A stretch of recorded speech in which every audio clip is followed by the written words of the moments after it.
Spooky season has taken over the Northland, but nowhere more so than in one Cloquet backyard. Northern News Now's Cara Kopp screamed her way through the Miller family's free homemade haunted house. From the jump scares to the creepy chill up your spine, the Miller family of Cloquet has mastered the art of making people scream. Haunted Hawthorne is a tradition. The family-owned haunted Hawthorne maze sits in the Miller's backyard and is a terrifying sight to behold. That started 9 years ago thanks to some Halloween boredom. I was handing out candy and a lot of people were coming with pillowcases.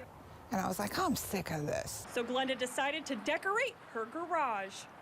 Well, this one girl came through, looked at it, turned around, started crying, and her dad was laughing as she was trying to beat down my door. Over the years, what is that? Growing the maze into a scare destination that, thanks to word of mouth and now a Facebook page, sees 200 people a weekend. Oh, the progression of it is just really awesome to see. Glenda's daughter Brittany using her skills as a makeup artist to enhance the thrill.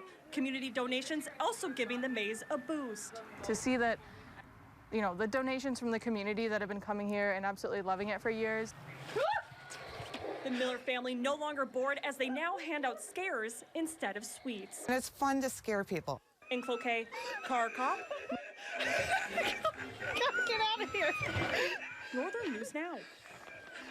Probably one of the more unique assignments Cara's received. Haunted Hawthorne is open this weekend and next weekend from 7 to 10 p.m. It's free to the public, but donations are appreciated.